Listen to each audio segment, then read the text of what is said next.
अस्सलाम वालेकुम। उम्मीद है आप लोग ठीक हैं, खैरियत से हैं। अल्लाह पाक आप लोगों को अपने हिफ्ज़-ओ-अमान में रखे। बहुत सारी दुआएँ आपके साथ हैं, सलामत रहें, खुश रहें, इसी तरह हँसते मुस्कुराते रहें। अल्लाह पाक इसी तरह आप पर अपनी रहमतें बरसाता रहे। पाकिस्तान सलामत रहे ता क़यामत रहे, पाकिस्तान हमेशा रहे। पाकिस्तान ज़िंदाबाद, बल्कि पाकिस्तान हमेशा ज़िंदाबाद। चैनल को सब्सक्राइब करने की गुज़ारिश करते हैं आपसे हमेशा, जो कि आप करते हैं। जिन दोस्तों ने नहीं किया, व्हाट्सएप ग्रुपों में भी लिंक सेंड करते हैं और अपनी जो राय का इज़हार है वो ज़रूर किया करें। वो उसको पढ़कर हमें ज़ाहिर है कुछ ना कुछ सीखने का मौका मिलता है। अच्छा जी, एक तो हिंदुस्तान में धमाके पे धमाके हो रहे हैं, क्योंकि वो ज़ाहिर है वहाँ पे अब उनको किसी ने समझाया है कि पहले पक्का काम करो, कोई पहले माहौल ऐसा बनाओ कि तुहाडे मुल्क दे विच ऐसे लगे कि जैसे तुम लोगों के मुल्क के अंदर दहशतगर्दी हो रही है, क्योंकि पुरअमन मुल्क है, वहाँ पे किसी किस्म की कोई दहशतगर्दी नहीं होती। किसी किस्म की कश्मीर में भी मामलात अब वो वाले नहीं रहे जो पहले कभी हुआ करते थे। इमरान नियाज़ी और नरेंद्र मोदी के गठजोड़ से जो अमेरिका में वो करके आए थे, उसके बाद कश्मीर में भी उन्होंने मतलब कि ज़ाहिर है पीस ही दिखाते हैं कि पीस है, अंदर जो हो रहा है वो एक अलग बात है। बाकी की रियासतों में भी वहाँ पर इस किस्म के कोई मसाइल नहीं है। हालाँकि वहाँ पर जो हिंदू सोच है उसने काफ़ी डैमेज किया हुआ है हिंदुस्तानी कल्चर को, मुसलमान और दूसरी अक़लीतों को वहाँ पर जीना मुश्किल है, लेकिन इसके बावजूद दुनिया हिंदुस्तान को पुरअमन ही मुल्क समझती है कि वो कम से कम हिंदुस्तान कभी कोई ये नहीं क्लेम कर सकता कि उस मुल्क की दहशतगर्दी। हाँ, वो 5-7 साल के बाद कोई ऐसा ड्रामा करते हैं और वो दहशतगर्दी क्लेम करने की कोशिश करते हैं, लेकिन ऐसा नहीं है। लेकिन अभी एक लहर है हिंदुस्तान में, कश्मीर में पुलिस चौकी पर, पुलिस स्टेशन पर धमाका हुआ, फिर दिल्ली में धमाका हुआ, फिर एक और धमाका हुआ। अब वो एक ऐसी लहर बना रहे हैं, अब वो एक ऐसी वजह ढूँढ रहे हैं, अब वो एक ऐसी ग्राउंड तैयार कर रहे हैं जिस पे आगे जाकर वो दुनिया को कह सकें।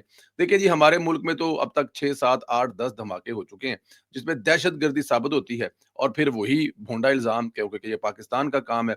लेकिन पाकिस्तान 40 साल से दहशतगर्दी का शिकार है। बलूचिस्तान जो है, पिछले मैंने जब से होश संभाला है, शायद पहले ज़िंदगी के कुछ बरस जो हैं वो वहाँ पर अमन होता था। लोग क्वेटा के रास्ते ईरान जाते थे। लेकिन आप पिछले 25 साल में देख लें, 20 साल में, जब से ये 9/11 वाला हादसा हुआ है, उसके बाद आप देख लें, आपका बलूचिस्तान, इवन आपका केपीके, वो मुसलसल दहशतगर्दी का शिकार है। और दुनिया को भी नज़र आ रहा है, बल्कि दुनिया बता रही है कि हिंदुस्तान को अब बस कर दो, लेकिन हिंदुस्तान बजाय बस करने के वो अपना ही एक माहौल बना रहा है। लेकिन देखना ये है कि क्या इसमें हिंदुस्तान कामयाब होता है या नहीं होती? क्योंकि नरेंद्र मोदी जो है, उसका इक़्तिदार में रहने के लिए, लोगों को दिखाने के लिए सिवाय पाकिस्तान पर हमला और सिवाय पाकिस्तान के खिलाफ बदज़ुबानी के और उसके पल्ले कुछ नहीं है। इधर इमरान खान साहब की अपनी हालत ये है कि वो वकील भी इसके साथ खड़े नहीं होते, जिनको वो फीसें अदा करते हैं, बल्कि इनकी परवाह तक नहीं करते, केस फाइल करके अदालतों में भूल जाते हैं, पैरवी करने भी नहीं आती और करोड़ों रुपए की बताया ही जाता है कि इमरान खान के वो फीस जो उसके अपनी पार्टी के वकील ले रहे हैं, जो उसकी पार्टी के मुख्तलिफ ओहदों पर हैं, उनकी अरबों रुपए फीस जो है वो पेड हो चुकी है पार्टी फंड से। अब ज़ाहिर है, कहने वाले ये कहते हैं, हमारे पास ऐसा कोई सबूत तो है नहीं है कि पार्टी फंड से पेड हो रही हैं, या इमरान खान का कोई स्पॉन्सर कर रहा है, या इमरान खान का कोई इन्वेस्टर कर रहा है। लेकिन ज़ाहिर है, वकील तो फीस ले रहे हैं और इमरान खान का तो काम कारोबार है कोई नहीं, बुशरा बीबी का तो काम कारोबार है कोई नहीं। जब इन दोनों के कारोबार कोई नहीं है, तो फीसें कौन देता होगा? कहीं न कहीं से तो जुगाड़ लगाया हुआ है, लेकिन इसके बावजूद इमरान खान साहब को अकेला छोड़ दिया जाता है। Chief justice Lahore high court Aalia Neelum की अदालत में इमरान खान के खिलाफ दर्ज तमाम मुकदमात को यकजा करने की दरखास्त की समाअत हुई, लेकिन इमरान खान की जानब से कोई वकील पेश नहीं हुआ, जिस पर अदालत ने अदम पैरवी पर दरखास्त ही खारिज कर दी है। ये वकील इमरान खान को वैसे ही खा रहे हैं, वैसे ही इस्तेमाल कर रहे हैं, जैसे सारी उम्र इमरान खान साहब ने दूसरे लोगों को इस्तेमाल किया। देखिए ना, जैसी करनी वैसी भरनी है ना, ये खान साहब यही कुछ करते रहे। अब यही कुछ करने के बाद अब खान साहब के साथ वही कुछ हो रहा है। इधर सहाफ़ियों पर हमलों, किरदार कशी, दीगर मामलात पर शहबाज गिल फिर अपने अंदर का गंद बाहर निकाल रहा है। घटिया ज़ुबान इस्तेमाल कर रहा है। आज़ाद सैयद ने शहबाज गिल को जवाब दिया, तो इस पर चढ़ दौड़ा। आज़ाद सैयद ने इंकशाफ किया कि पीटीआई को सबसे ज़्यादा जो नुकसान है, वो शहबाज गुल ने पहुँचाया है, और बल्कि शहबाज गिल सबसे ज़्यादा नुकसान पहुँचाने वालों में से एक है। गुल ने न सिर्फ़ अपनी बदज़ुबानी के ज़रिए, बल्कि खुफ़िया अदारों को इमरान खान और अहलिया बुशरा बीबी के बारे में मज़ीद मालूमात देकर जमात को नुकसान पहुँचाया है। इस बात का इज़हार जनरल बाजवा ने खुद इमरान खान से साबिक़ सदर आरिफ अलवी के साथ मुलाकात के दौरान भी इशारा दिया था। مجھے علم نہیں مگر اندازہ ہے کہ انہوں نے علیمہ خان کے بارے میں بھی یقینی طور پر یہی کچھ بتایا ہوگا۔ یہ خفیہ معلومات تھی جن کی وجہ سے اسٹیبلشمنٹ نے شہباز گل کو بیرون ملک جانے کی اجازت دی تھی، اس یقین دہانی کے ساتھ کہ باہر وہ رہ کر خدمات ہمارے لیے ہی سر انجام دیں گے۔ یعنی شہباز گل بیرون ملک بھجوایا گیا انہی خدمات پر تھا۔ اس نے عمران خان سے متعلق جو حساس معلومات تھی، خاص طور پہ عمران خان اور بشرا بی بی کے بارے میں، وہ خفیہ اداروں کو دی، پھر خفیہ اداروں نے باہر بھیجا۔ اب بھی وہ باہر بیٹھ کے جو ہے عمران خان کے نام پر ڈالر کما رہا ہے، عمران خان کی کاز کو نقصان پہنچا رہا ہے شہباز گل۔ اب دیکھیں نا، جس قسم کی وہ گفتگو کرتا ہے، پچھلے دنوں جب یہ بشرا بی بی والا معاملہ جو ہے اس اخبار میں چھپا، انگلش اخبار میں چھپا، تو اس میں اس کا کیا موقف تھا؟ اس نے کہا جناب یہ جو اس پہ ٹویٹیں کر رہے ہیں یا یہ جو ٹی وی پر بپر دے رہے ہیں، ان کا دکھ درد ہمیں سمجھ آتا ہے، کیونکہ عمران خان صاحب کیونکہ یہ چاہتے تھے کہ ان کے گھر کی کسی خاتون کی شادی عمران خان صاحب سے ہو، تو عمران خان صاحب نے ان کے کسی گھر کی خاتون سے شادی نہیں کی۔ اس میں انہوں نے کچھ سینئر صحافیوں کے نام بھی لیے، اب وہ نام میں نہیں لینا چاہتا، مجھے مناسب نہیں لگتا کہ میں وہ نام لوں۔ تو عمران خان صاحب سے میں ترلا کرتا ہوں کیونکہ انہوں نے ابھی تک 3 آفیشل اور 103 ناجائز شادیاں کر رکھی ہیں، تو جو 3 آفیشل ہیں اس میں ابھی بھی چوتھی کی گنجائش ہے۔ تو وہ کہہ رہے ہیں کہ میں عمران خان صاحب کے پیر پڑ جاؤں گا کہ یہ جو صحافی ہیں، یہ جو ٹی وی پر بپر دے رہے ہیں، ان کی جو گھر کی خواتین ہیں جو یہ چاہتی ہے کہ آپ ان سے شادی کریں تو آپ ان سے شادی کرو۔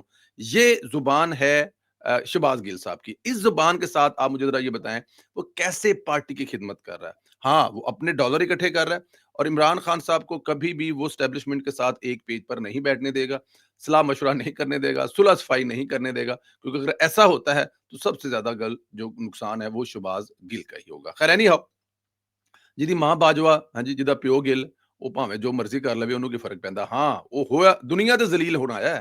اب وہ اب پرانی ویڈیو نکال کے لگا رہے ہیں نا، وہ جو اعظم سواتی صاحب نے اس کے بارے میں بتایا تھا، وہ ویڈیو اب اس ٹائم وائرل ہے نا، وہ کیلے کھاندی ویڈیو، بہرحال اینی ہاؤ شہباز گل زندہ باد ہے بھائی، تو چھایا رہ بس کسی ٹائم دس یار تیرے تو ڈالر یوٹیوب تو کنے کمانا ہے، کسی ٹائم یہ دس بس ایک ہی سوال ہے شہباز گل، کنے ڈالر کمانا ہے تو، لیکن صحیح دا لگا ہے تیرا، لائی رکھ۔ مریم نواز جو ہے وہ ہر روز ایک کمال کرتی ہیں۔ وزیر اعلیٰ پنجاب کے ویژن کے تحت پنجاب میں ملک کے پہلے ڈسٹ فری ہائی وے بنانے کی منظوری دے دی گئی ہے۔ جو مواصلات کے وزیر ہیں ملک صہیب بھرت نوجوان ہیں، اور ماشاءاللہ جب سے انہوں نے یہ منصب سنبھالا ہے، مریم نواز کے ویژن کے مطابق پورے پنجاب کی سڑکیں ایسے بنائی جا رہی ہیں جیسے وہی یورپ والی گال پھر بری لگے گی کہ ملک صہیب بھرت صاحب ہیں، وہ مریم نواز کے ویژن کے مطابق پنجاب کو یورپ والی سڑکیں فراہم کرنے کی کوشش کر رہے ہیں، اور بہت حد تک کامیاب ہوئے ہیں۔ اب دیکھیں سال ڈیڑھ سال میں ہزاروں کلومیٹر لمبی سڑکیں وہ بنا چکے ہیں۔ اب وہ ان کی ایک اور شاہکار سڑک جو ہے وہ اس کے بارے میں آپ کو بتاؤں گا، ملتان سے وہاڑی تک یہ تقریباً کوئی 100 کلومیٹر کے آس پاس بنتا ہے، 93 کلومیٹر۔ یہ ہائی وے بین الاقوامی معیار کے مطابق تیار کی جائے گی، جو کہ گرد و غبار سے کم ہوگی۔ وہ کیسے کہ سڑک کے کنارے لگے درختوں کو سفر ٹھنڈا اور ماحول دوست بنائیں گے، مطلب وہ جو سڑک بنے گی اس کے گرد جو درخت لگائے جائیں گے، وہ اس سے گرد و غبار جو ہے وہ سڑک پر نہیں آئے گی، اور اس سڑک کا جو ماحول ہے اس کو ٹھنڈا رکھنے کی کوشش کی جائے گی۔ یقیناً یہ ایک ماڈل ہوگا، اگر کامیاب ہو گیا تو پھر یہ ماڈل جو ہے وہ پورے پنجاب پر لاگو ہوگا۔ میں ہمیشہ کہتا ہوں کہ مریم نواز جو ہے وہ یورپ کو پیچھے چھوڑ دے گی، بہت سارے لوگوں کو اس سے تکلیف ہوتی ہے، ہوتی رہے، لیکن ہم اپنی اس بات پہ قائم ہیں کہ اگر میری بہن کو 5 سال ملتے ہیں، اور ان 5 سالوں میں انشاءاللہ تعالی جب وہ اگلے الیکشن کی تیاری کر رہی ہوں گی تو انشاءاللہ تعالی خالی پیرس بنانے کا نہیں بتا رہی ہوں گی کہ میں نے پنجاب کو پیرس بتایا، بلکہ وہ بتا رہی ہوں گی کہ میں نے پنجاب کو یورپ بنایا ہے۔ وفاقی آئینی عدالت کے مزید 2 ججز نے استعفے کا جو حلف ہے وہ اٹھا لیا ہے، عہدے کا حلف اٹھا لیا، اور وفاقی آئینی عدالت کے ججز کی تقریب حلف برداری اسلام آباد ہائی کورٹ کے کانفرنس روم میں ہوئی، جہاں وفاقی آئینی عدالت کے چیف جسٹس امین الدین نے دونوں ججز سے حلف لیا۔ جسٹس روزی خان، جسٹس ارشد حسین شاہ نے وفاقی آئینی عدالت کے جج کا حلف اٹھایا ہے۔ جسٹس علی باقر نجفی اور جسٹس کے آغا بھی وفاقی آئینی عدالت کے جج کے طور پر حلف اٹھا چکے ہیں۔ اب چیف جسٹس امین الدین خان سمیت وفاقی آئینی عدالت کے ججز کی تعداد جو ہے وہ 7 ہو گئی ہے۔ آئینی عدالت نے کام باقاعدہ طور پہ شروع کر دیا ہے۔ وفاقی آئینی عدالت کے چیف جسٹس امین الدین نے پہلا حکم جاری کر دیا ہے۔ جسٹس امین الدین نے سابق ڈسٹرکٹ اینڈ سیشن جج محمد حفیظ کو رجسٹرار آئینی عدالت لگایا ہے، اور اس کے علاوہ مظہر بھٹی کو سیکرٹری ٹو چیف جسٹس وفاقی آئینی عدالت بھی تعینات کر دیا گیا۔ چیف جسٹس وفاقی आईनी अदालत की मंजूरी के बाद वफाकी आईनी अदालत का रजिस्ट्रार का नोटिफिकेशन जारी कर दिया गया, जिसके मुताबिक मोहम्मद हफीज वफाकी आईनी अदालत के पहले रजिस्ट्रार होंगे। ये भी तारीख में बता सकेंगे, इनके बच्चे बता सकेंगे कि जब पाकिस्तान में आईनी अदालत पहली बनी तो मेरे वालिद साहब या मेरे दादा या मेरे नाना जो हैं वो उसके पहले रजिस्ट्रार बने थे। दो बड़े सीनियर एंकर हैं जी, जिन्होंने समा टीवी से रिज़ाइन कर दिया है। जी, इफ्तिखार साहब जो कि मेरे फ़ेवरेट हैं, और नजम सेठी जो कि मेरे बुज़ुर्ग भी हैं, बड़े भी हैं, भाई भी हैं और बड़ा प्यार करते हैं। इन दोनों ने समा टीवी से जो है वो इस्तीफ़ा दिया है। अब नजम सेठी साहब ने तो दुनिया टीवी जॉइन कर लिया है। मोहम्मद इफ्तिखार साहब ने अभी तक मेरे ख़्याल में कोई ऐलान नहीं किया या फिर मेरी नज़र से नहीं गुज़रा। हमारी बहुत सारी नेक तमन्नाएँ इन दोनों सीनियर तरीन एंकर्स के साथ हैं। पाकिस्तान के हवाले से इनकी खिदमात का जितना ज़िक्र किया जाए काम में, दोनों सीनियर हैं, दोनों के मुँह से निकली हुई बात जो है वो अहमियत की हामिल होती है और उसको लेकर अगली लाइनें बनते हैं, प्रोग्राम बनते हैं, कॉलम लिखे जाते हैं, मिसालें दी जाती हैं, क्योंकि दोनों की खिदमात ही इतनी लंबी-चौड़ी हैं कि अगर आप उस पे बात करना शुरू कर दें, तो आपको कई जो है वो इस तरह के वीलॉग करने पड़ेंगे। अल्लाह पाक आप लोगों को अपने हिफ्ज़-ओ-मान में रखे। हमारी दुआएँ हमेशा आपके साथ हैं, सलामत रहें, खुश रहें, इसी तरह हँसते मुस्कुराते रहें। पाकिस्तान ज़िंदाबाद, हमेशा ज़िंदाबाद। आप चैनल को ज़रूर सब्सक्राइब करना मत भूलें। मैं नहीं गल कीती अज, बुशरा बीबी वाले केस से मैं कोई गल नहीं की थी, क्योंकि अज प्रोग्राम कर रहे हैं राजा मुहम्मद कबीर नाल, मुहम्मद लतीफ़ दे बारे अदालत, जज कुदरतुल्लाह, बुशरा बीबी ओ दस्सणगे। मेरी इन्फॉर्मेशन इहदे ते बड़ी ताकत से। अल्लाह दे हवाले।